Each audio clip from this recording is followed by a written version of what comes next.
오늘 하나님 우리에게 주신 말씀은 누가복음 24장 25절에서 35절까지의 말씀입니다.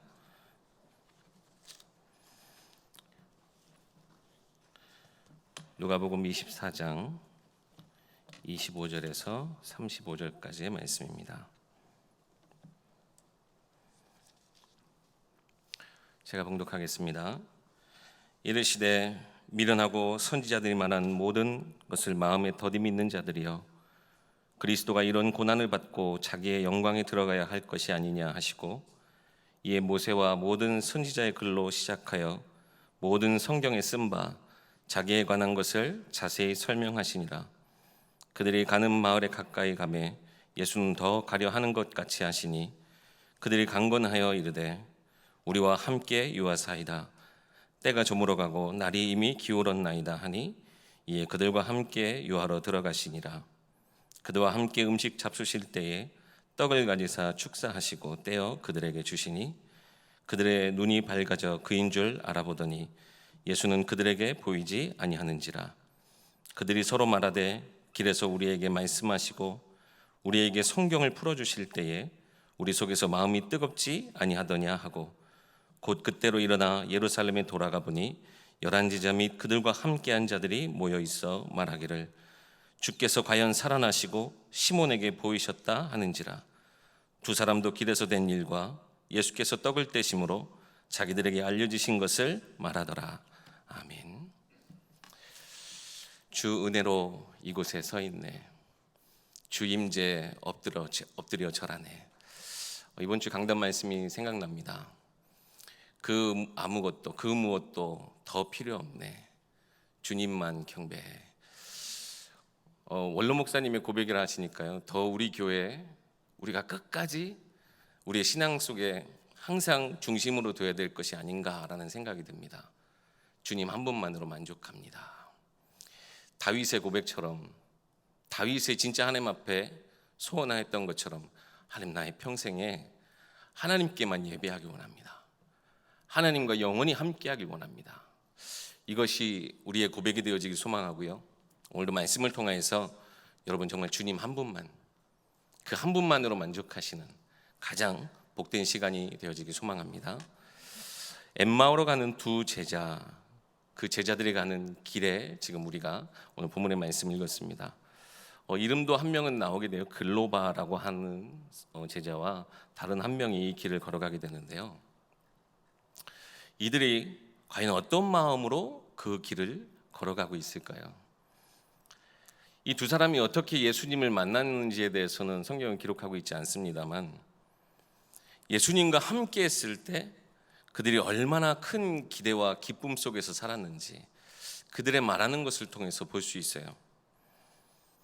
그런데 한순간, 정말 말 그대로 한순간에 모든 소망과 그들의 기쁨이 사라지게 된 것입니다. 예수님이 죄인의 형벌을 받고 십자가에 돌아가신 거예요. 그러니까 그런 상황 속에 있다 보니까요, 제자들이 그 어떤 것도 할 수 없고 그냥 자기 고향 땅으로, 자기가 있던 곳으로, 원래 있던 곳으로 돌아가는 그 길인 것이죠. 큰 절망과 슬픔 속에서 모든 것을 포기하고 돌아가는 그 발걸음이 얼마나 허망하고 얼마나 그 마음이 무거웠겠습니까? 근데 그 길에 예수님께서 찾아오셨어요. 예수님께서 그 길에 함께 동행하여 주셨어요. 과연 그 길이 어떻게 바뀌었을까요? 우리가 오늘 말씀을 통해서 함께 나누고자 합니다. 엠마오로 가는 이 두 제자의 이야기는 다른 사복음서에는 자세히 기록되어지지 않아요. 누가복음만 유일하게 이 엠마오로 가는 두 제자, 이 제자가 만난 예수님, 그것을 자세히 기록하고 있는데요, 사복음서는 각기 4명의 제자가 다른 관점으로 그것을 강조점으로 두고 기록했어요. 마태는 이 땅의 만왕의 왕으로 오신 예수 그리스도. 그래서 마태복음에 뭐가 이렇게 딱 강조가 되어 있죠. 예수님의 족보, 다윗당에서 시작되어지는 그 왕의 족보에 만왕의 왕으로 약속하신 대로 이 땅에 오셨다. 그래서요, 만왕의 왕으로 오신 예수 그리스도, 그것이 마태복음의 강조점이에요.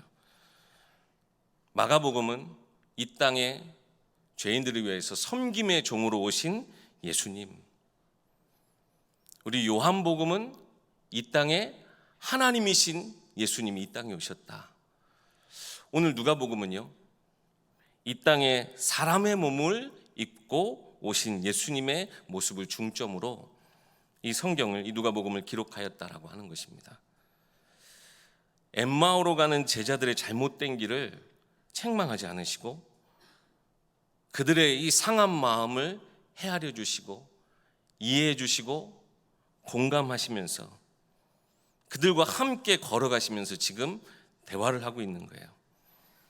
그러면서 그들의 길을 아주 세밀하게, 아주 미세하게 그들의 길을 인도하여 주시는 예수님을 우리가 볼 수 있습니다.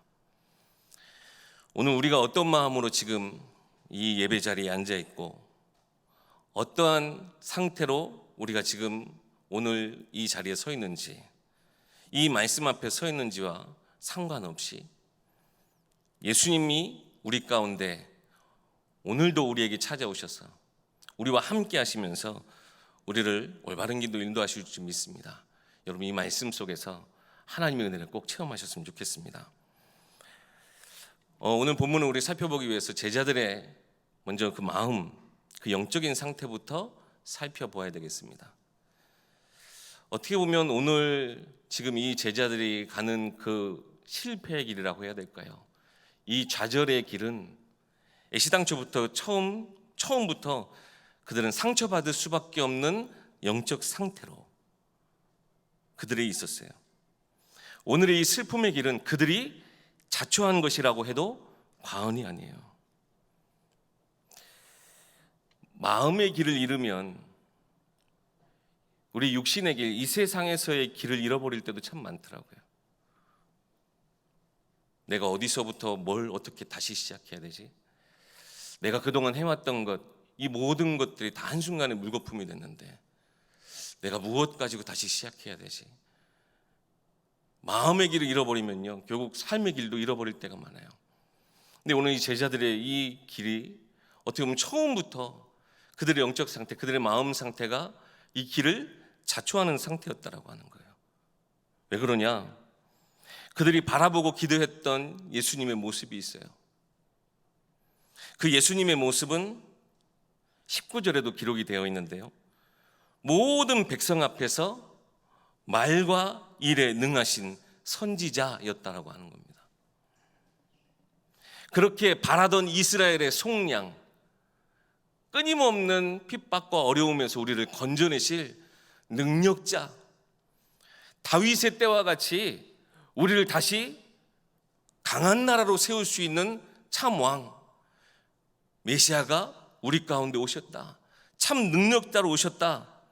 예수님을요, 이 능력자로 바라보고 있었어요. 그런 예수님과 함께하는 그들의 삶이 얼마나 사실은 그러면 기쁘고 온갖 기대에 부풀어 있었겠습니까? 예수님과 함께 있는 것만으로도요, 그들이 굉장한 자부심을 가지고 있었을지도 몰라요. 아, 내가 이 예수님과 함께하는 제자야. 오늘 엠마오로 가는 제자들은 물론 12제자 안에 들은 제자들은 아니지만 어쨌든 예수님과 함께 그 길을 걸어가는 이 제자의 길에 있었기 때문에 나름 나도 저 능력자이신, 말과 일에 능하신 그 정말 대단한 선지자, 그분과 함께하는 나도 대단하게 막 느꼈을지도 몰라요. 근데 그것이 한순간에 지금 무너져버린 것 아닙니까? 예수님이, 아니 그렇게 바라보던 예수님이 죄인의 자리에 서서 판결을 받으시고 죄인의 사형틀인 십자가에서 달려 죽으셨을 때 그들은 큰 좌절에 빠질 수밖에 없었을 거예요. 어떻게 보면 거기에서도 예수님이 어떤 능력을 막 발휘하시지 않았을까? 끝까지 기대하는 제자들도 있었지 않았을까요? 그러면서 눈앞에서 그들이 예수님의 죽음을 보고 그 죽음에 대한 두려움이, 그 이후에 그들로 아무것도 보지 못하고 아무것도 생각하지 못하고 아무것도 할 수 없게 그들을 완전히 사로잡아 버렸어요. 이번 주 우리 강단 말씀에도 이 두려움이라는 감정에 대해서 말씀하셨죠. 그 파장이 너무나 커서 우리가 어떤 것도 생각할 수 없게, 어떤 것도 할 수 없게 만들어보는 이 두려움이 제자들 그 마음속에 깊이 들어와 버린 거예요. 그들의 삶을 완전히 억압해버린 거예요. 그러니까요, 다 모든 걸 포기하고 원래 자리로 돌아갔던 이들이었습니다. 분명 예수님은요, 이들과 함께 하시면서 이 모든 일이 일어날 것을 미리 다 말씀하셨었어요. 죽으실 것과 다시 살아나실 것, 이것을 분명히 말씀하셨어요. 그뿐입니까? 죽은 자들도 살아나는 기적들을 제자들 앞에서 많이 보이셨거든요. 나인성의 과부의 독자를 살리셨어요. 회당장 야이로의 딸을 살리셨어요. 죽은 나사로를 살리셨어요. 제자들이 그것을 분명히 봤음에도 불구하고 어땠다고요? 그것은 그냥 사건이었을 뿐이에요. 자기들이 원하는 예수님의 그냥 능력 일부분일 뿐이지 그것을 하나님의 예수님이 하신 그 말씀과 연결시키지 못했어요. 그들의 믿음과 결부시키지 못했어요. 오늘 본문 앞절에도 사실 나옵니다. 예수님이 죽으시고 그 여자들이 그 예수님의 끝까지 따라가잖아요. 그래서 무덤에서 뭘 발견해요? 오히려 아무것도 발견을 못하죠. 예수님이 시신이 사라졌다는 거예요. 여자들은 어떻게 해요? 아, 예수님이 부활하셨구나. 그러니까 여자들의 믿음이 더 진짜 확실히 좋은 것 같아요. 아, 예수님이 시신이 없어졌어요. 예수님께서 부활하셨어요. 그런데 그 말을요, 사람들이 안 믿어요. 그래서 어떤 사람들이 가가지고 말한 대로는 맞는데 시신이 분명히 없어졌는데 이 무덤 무덤을 가리고 있던 이 돌이 옆으로 옮겨지고 시신이 없어졌는데 예수님을 찾을 수가 없네. 참 희한하게요, 예수님이 부활하셨다는 것만 믿지 못하고 그냥 눈에 보이는 것만. 참 안타까운 모습이죠. 예수님의 죽으심, 결국 그것이요, 그들에게 딱 실감되어지니까 아무것도 하지 못하고 아무것도 믿지 못하게 참 안타까운 상태에 그들이 있었다라고 하는 거예요. 이거요, 그들이 자초한 일 아닙니까? 처음부터 예수님을 두고 다른 목적을 가지고 있었다라는 거. 그들의 믿음이 부족한 탓 아닙니까? 어떻게 그 모든 것을 보고도 분명히 말씀하셨는데도 불구하고 어쩜 그렇게 믿질 못합니까? 말씀에 귀 기울이지 않은 그 잘못 아닙니까? 예수님이 얼마나 그들 옆에서 많은 말씀들을 하셨는데요, 말씀을 믿지 못하고요, 말씀에 귀 기울이지 않았어요. 자신들이 원하는 것에 눈이 멀어서 그런 거 아닙니까? 그런데 여러분, 이 자리에 계신 분들 중에 나는 그렇지 않다, 진짜 자신 있게 말할 수 있는 분이 혹 계십니까? 어떻게 보면 우리의 모습이라는 거예요. 나는 절대 그렇지 않다, 오히려 지금 엠마오로 가는 제자들을 손가락질 할 수 있는 사람이 몇이나 되겠냐는 거예요. 우리의 모습이에요. 저의 모습이에요. 참 안타깝고 연약하고 부족한 모습. 근데 오늘 예수님이 이들에게 뭐라고 말씀하십니까? 미련하고 선지자들이 말한 모든 것을 마음에 더디 믿는 자들이요. 여러분, 혹시 이것이 예수님이 짜증이 나가지고 우라통이 치밀어서 그들을 책망하는 말로 혹시 들리십니까? 이것이 정말 책망하는 말이라면 예수님은 처음부터 이들에게 찾아오지 않으셨을 거예요. 찾아갔다면 이제 제자들에게 먼저, 12명의 제자들에게 먼저 찾아가셨겠죠. 고린도전서 5장 3절에서 5절 말씀에 성경대로 죽으셨다가 성경대로 다시 살아나신 예수님이 게바, 즉 베드로에게 보이시고 12 제자에게와 500여 명에게 일시에 보이셨대요.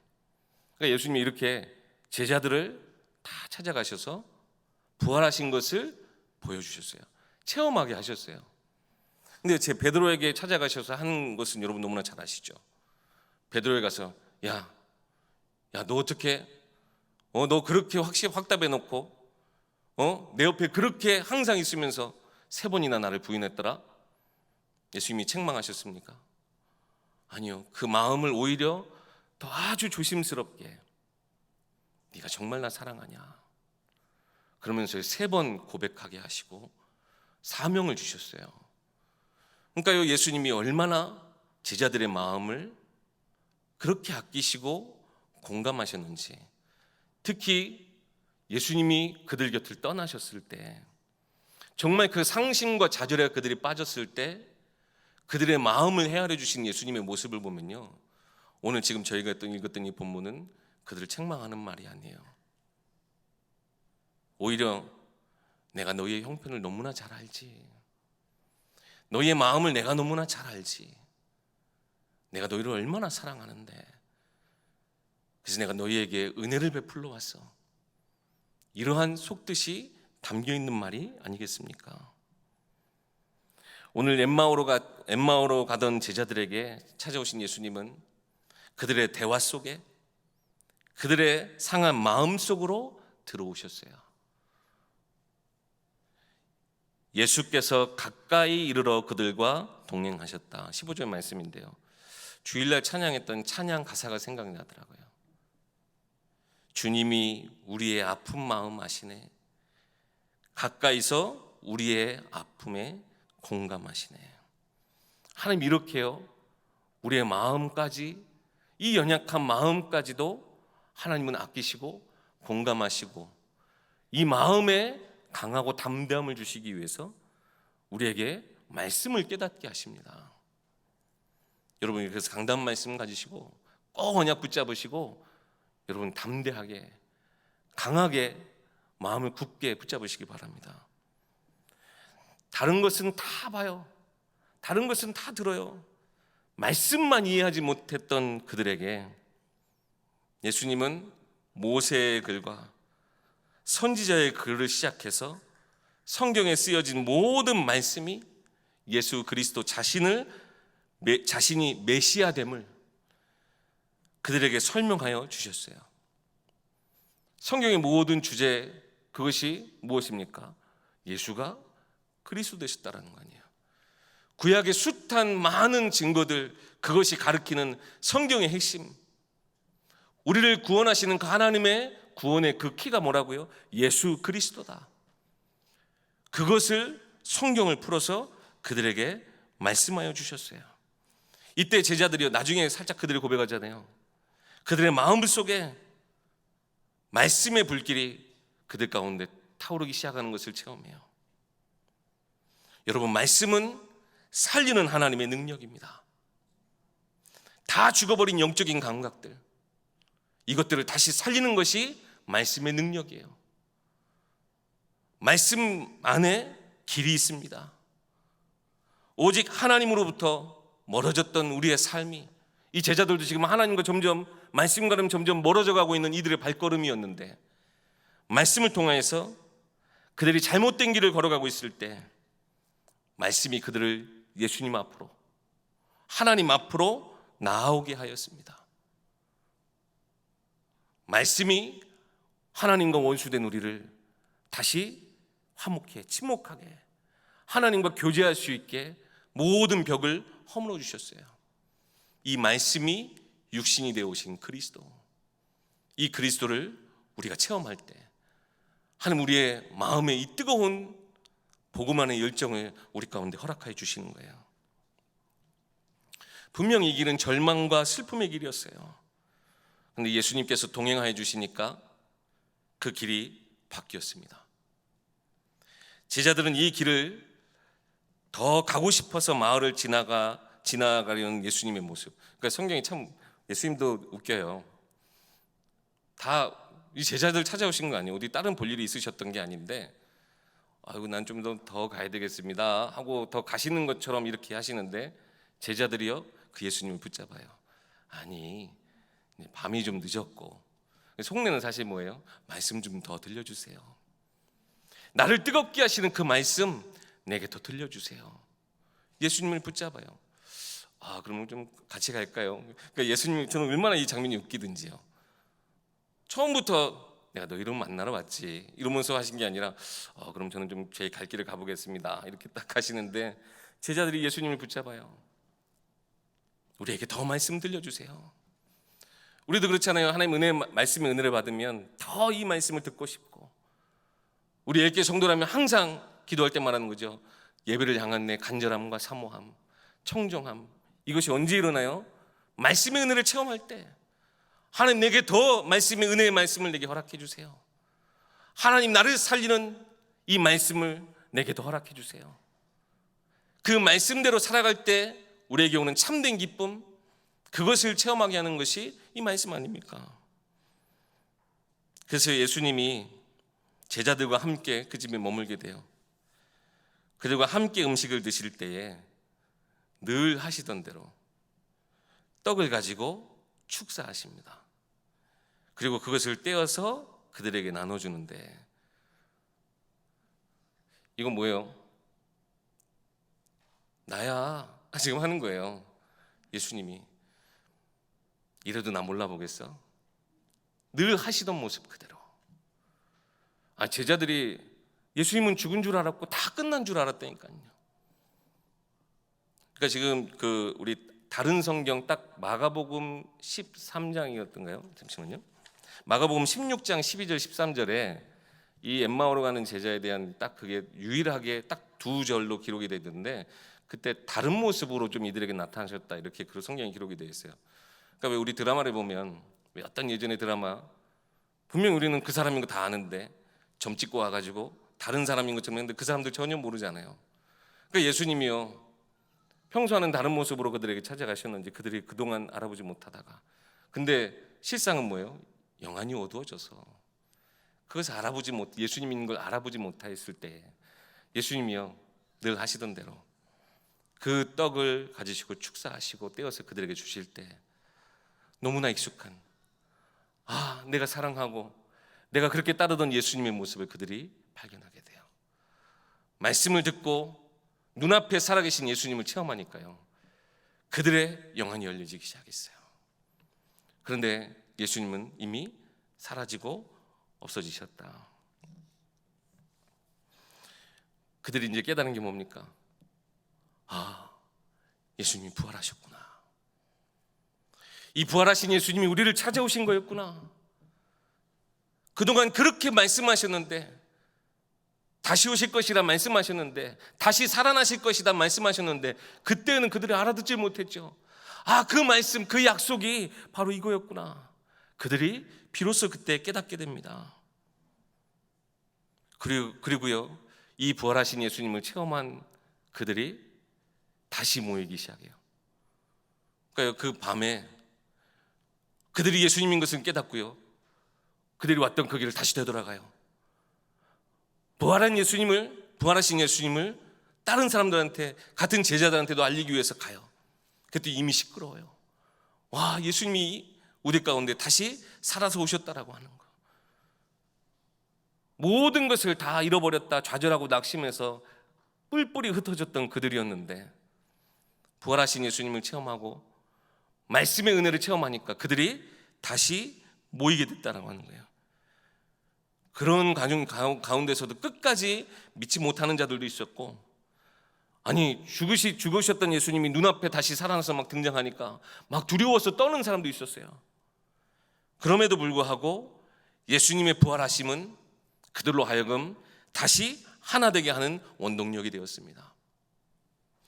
지금 코로나로 인해서 참 많이 우리가 흩어져서 예배하고, 진짜 우리가 여러 가지 상황 속에 흩어질 수밖에 없는 이런 상황들, 모이기 힘든 상황들,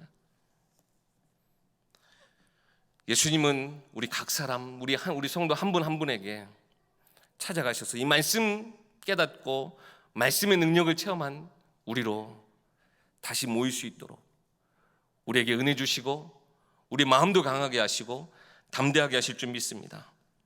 여러분, 그 길을 잃어버리지 마세요. 어떤 상황에도, 우리가 흩어져서 예배할 수밖에 없는 그런 상황이라 할지라도, 여러분 마음의 길을 잃어버리지 마세요. 강하고 담대하라. 모든 눈앞에 있는 문제, 여러 가지 사건들, 그것을 통해서 우리가 자꾸 예수님이 가신 그 길을 따라가야 될 제자들인데 자꾸 우리가 길을 잃어버려요. 강하고 담대하시기 바랍니다. 그리고 반드시 약속하신 것을 이루시는 그 하나님을 여러분 기다리시는 마음으로 우리가 기도해야 되겠습니다. 기도하면서 함께 이 모든 위기를 우리가 기회로 바꿔야죠.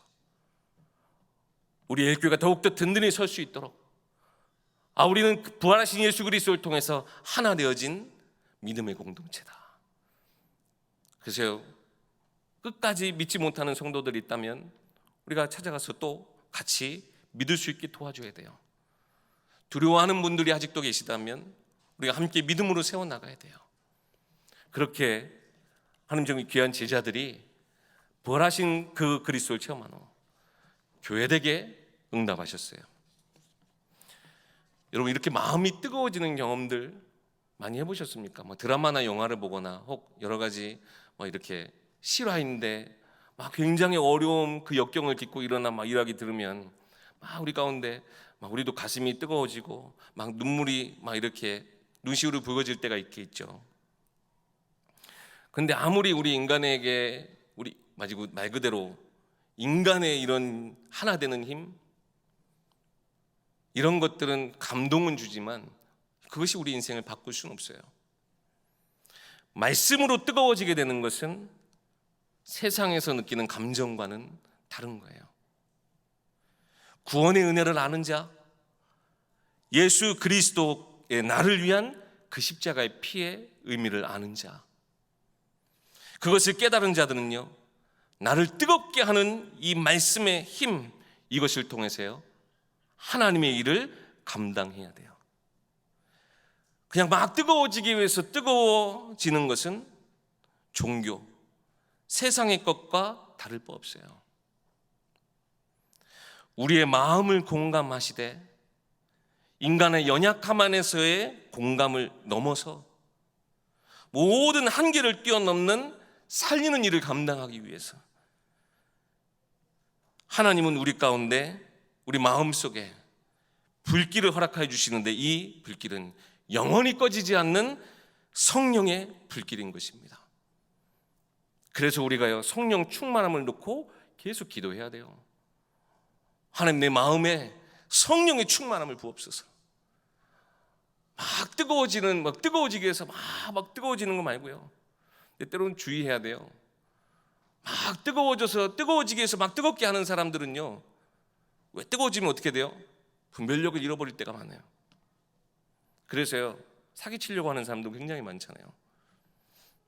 뜨거워지려고 해서 뜨거워지는 건 절대 우리로 제대로 인도받지 못해요. 성령께서, 우리 그래서 교회에서 하는 말씀을 통해서, 복음을 통해서 뜨거워지게 하는 것은요, 우리로 하여금 하나님의 일을 위해 감당하기 위해서 우리 가운데 주시는 거예요. 우리가 감정적으로 격해지고 흥분하고 하는 것과는 전혀 달라요. 그래서 때로는요 굉장히 차분해지기도 하는 거예요. 성령 충만해져서 뜨겁기도 해요. 뜨겁게 우리가 기도하고 뜨겁게 주님께 부르짖고 찬양할 수도 있지만요, 때로는요 성령 충만이 굉장히 우리를 더 분별력 있게, 더 영과 육의 것을 분별할 수 있는 지혜, 어떻게 보면 진정된 우리의 마음 가운데도 역사하기도 하세요. 이 성령의 충만함, 그래서 우리 가운데 성령으로 하나님께서 함께 하시면서 하나님 나라의 일들을 감당하게 하십니다. 그리고 증인된 우리를 하나님은 사용하길 원하셔요. 또 우리의 힘으로 할 수 없기 때문에 처음부터 이 성령의 뜨거운 불길을, 그래서 성령 충만하고 술 취한 거하고 자꾸 이렇게 비교하는 것들이 있잖아요. 그죠? 저 사람들 우리 마가다락방에서 성령 충만한 사람들 보고 저 사람들 술 취했나 보다.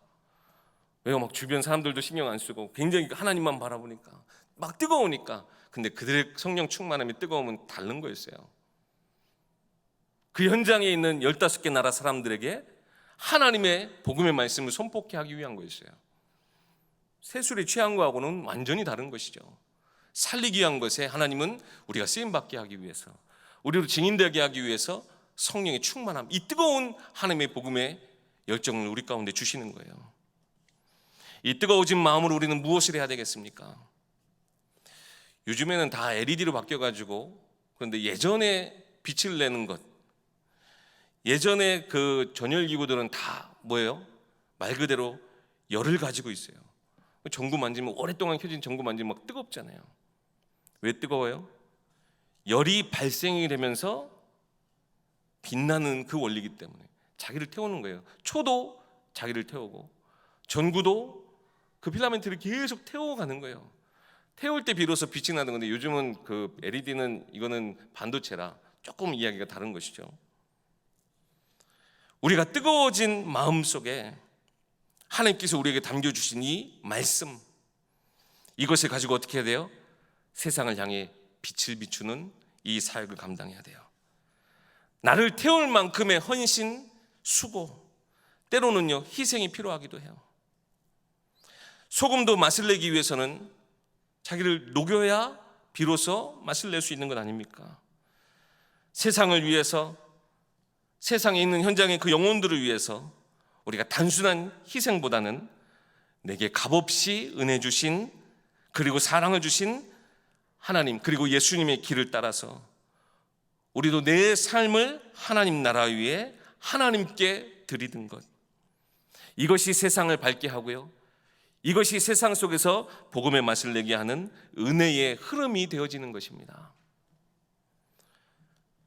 오늘 예수님이 이 엠마오 가는 제자들에게 가까이 오셔서 그들을 다시 새롭게 하셨다면, 우리도요 예수님께 가까이 나가야 되잖아요. 예수님께 가까이 나가는 방법은 뭡니까? 우리도 내게 주신 십자가, 내게 감당되어진 이 십자가를 지고 우리도 그 길을 따라가는 것입니다. 날마다 이 십자가를 지고 따라가는 것입니다. 오늘 본문 우리 뒤에 읽진 않았지만요, 44절부터 49절 말씀 보면 제가 읽어드리겠습니다. 또 이르시되 내가 너희와 함께 있을 때 너희에게 말한 바 곧 모세의 율법과 선지자의 글과 시편의 나를 가리켜 기록된 모든 것이 이루어져야 하리라 한 말이 이것이라 하시고, 이에 그들의 마음을 열어 성경을 깨닫게 하시고, 지금 제자들에게 나타나셔서 한 번 더 이 말씀을 통해, 그들의 마음을 열어서 말씀을 통해 예수가 그리스도 되심을 증거하고 있습니다. 또 이르시되 이같이 그리스도가 고난을 받고 제3일에 죽은 자 가운데서 살아날 것과 또 그의 이름으로 죄 사함을 받게 하는 회개가 예루살렘에서 시작하여 모든 족속에게 전파될 것이 기록되었으니 너희는 이 모든 일의 증인이라. 볼지어다 내가 내 아버지께서 약속하신 것을 너희에게 보내리니 너희는 위로부터 능력을 입혀질 때까지 이 성에 머물라 하시니라. 우리에게 약속하신 그 성령, 그 성령의 충만함이 우리 가운데 임하지면 오직 성령을 통해 권능을 받고 땅끝까지 이 일의 증인되는, 우리가 권세를, 그 힘을, 이 복음의 열정을, 우리 가운데 이 가슴이 뜨거워지는 하나님의 마음을 우리 가운데 허락하신다는 거예요. 50절부터 볼까요? 예수께서 그들을 데리고 베다니 앞까지 나아가사 손을 들어 그들에게 축복하시더니 축복하실 때 그들이 떠나 하늘로 올려지시니 그들이 그에게 경배하고 큰 기쁨으로 예루살렘에 돌아가 늘 성전에서 하나님을 찬송하니라. 마지막까지 제자들을 향해 손을 들어서 축복하시는 예수님. 왜요? 앞으로 감당해야 될, 하나님 나라를 위해서 감당해야 될 많은 고난과 시련이 그들 가운데 있겠지만, 그 모든 것이 너무나 중요하고 너무나 확실한 것이기에 그것을 절대 그들이 잃어버리지 않도록 그들을 축복하여, 손을 들어서 그들을 축복하여 주십니다. 오늘도요 하나님 우리와 함께 하시면서 우리를 분명히 이렇게 축복하여 주시는 줄 믿습니다. 말씀을 통해서 내게 복음을 깨닫게 하시고 내 눈을 열어서 우리가 하나님도 예수님도 발견하지만 내 눈을 열어서 현장을 볼 수 있도록, 내 귀를 열어서 우리가 말씀도 듣지만 내 귀를 열어서 현장에 그 울부짖는 소리를 듣게 하시려고, 내 입을 열어서 하나님 앞에 믿음의 고백도 찬양도 우리가 드리지만 내 마음에 담아주신 이 말씀이 나의 입술을 통해 고백되어짐으로 그들을 살리는 복음의 말씀으로 우리가 선포하는 나의 입술이 될 수 있도록 하나님 우리와 함께 하시고 우리를 축복하여 주실 것입니다. 이 응답을 받은 제자들이요, 늘 그들이 성전에서 모여서 하나님 앞에 기도하고 찬양하고 하나님 앞에 영광 돌리는 모습, 우리 예일교회가 회복해야 될 모습이 아닌가라는 생각이 듭니다. 이 시대에 정말 이 세상을 살리고 이 모든 현장을 치유할 수 있는 유일한 길 아닙니까? 그 유일한 길에 우리는 증인으로 부르심을 받았습니다. 결론입니다. 누가복음에는요, 많은 문제 만난 자들이 이 땅에 친히 사람의 몸을 입고 오신 예수님을 만나고 그 예수님을 만난 이후로부터 완전히 변화되어진 삶. 근데요, 그들을 예수님이 막 제자들이 때로는 이렇게 예수님으로부터 멀어지게 하고 막 이렇게도 하지만요, 그들을 더욱더 가까이 두시고 그들의 그 아픈 마음을 공감하시고 그들의 모든 육신의 삶의 문제들을 해결해 주시는 것을 우리가 볼 수 있어요. 그것이 누가복음에 참 많이 등장하게 됩니다. 지금 우리의 모든 상황들, 누구보다 하나님이 너무나 잘 아신다는 거예요. 혼자서 세상을 살아가는 듯 우리는 착각하고 우리가 마음의 길을 잃어서 방황하고 있을 때도 예수님은 내게 찾아오셔서 말씀으로 그 길을 온전케 하시고 모든 길을 감당할 수 있는 새 힘을 우리 가운데 주실 줄 믿습니다. 우리 인생에 예수는 그리스도시다, 이것을 증거할 수 있는, 고백할 수 있는 참된 증인의 축복, 여러분 모든 삶 속에서 꼭 회복하시길 주의 이름으로 축원합니다. 기도하겠습니다. 하나님 은혜를 감사합니다. 우리가 이 세상 살아가는 동안 참 많은 어려움과 문제들, 위기들이 우리 눈앞에 삶의 현실로 내 앞에 있다 할지라도 그 모든 것 속에서 하나님이 내게 눈을 열어서 보게 하시고 귀를 열어 듣게 하시고 입술을 열어서 고백할 수 있게 하시는 그 말씀의 모든 응답들을 우리의 삶 속에서 증거할 수 있는 증인으로 쓰임받게 하여 주시옵소서. 우리의 마음을 강하고 담대하게 하시고 하나님께서 반드시 이루실 그날 그때를 위해서 끝까지 말씀 붙잡고 모든 과정 속에서도 승리하는 우리 일교회 성도들 되게 하여 주시옵소서. 우리 후대 앞에서도 이 일에 우리가 증인되게 하시다. 우리 교회를 통해 다음 세대도 이 하나님의 언약의 길, 이 놀라운 은혜의 믿음의 대열 속에 우리 귀한 자녀, 우리 후대, 우리 다음 세대, 우리 모든 렘넌트들도 함께하는 응답이 있게 하여 주시옵소서. 우리 주 예수 그리스도 이름으로 기도하옵나이다. 아멘.